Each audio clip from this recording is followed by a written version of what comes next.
तुमकुरू में बाढ़ की वजह से लोगों को काफी दिक्कतों का सामना करना पड़ रहा है। एक बाइक सवार बाढ़ वाली सड़क पार करते समय बाइक समेत वहां फंस गया। आसपास के लोगों ने बाइक सवार व्यक्ति को बचने में जुटे। इसी बीच वह बाढ़ के पानी में बहकर बाल बाल बच गया।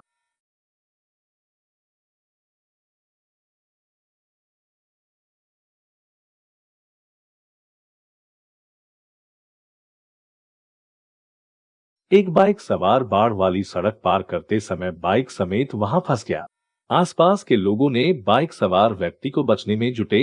इसी बीच वह बाढ़ के पानी में बहकर बाल बाल बच गया।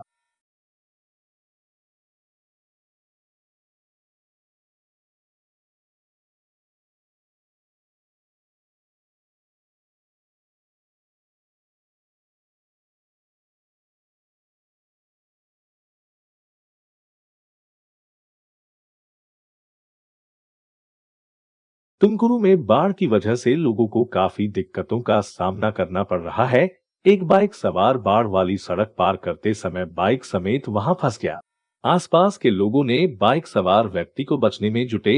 इसी बीच वह बाढ़ के पानी में बहकर बाल बाल बच गया।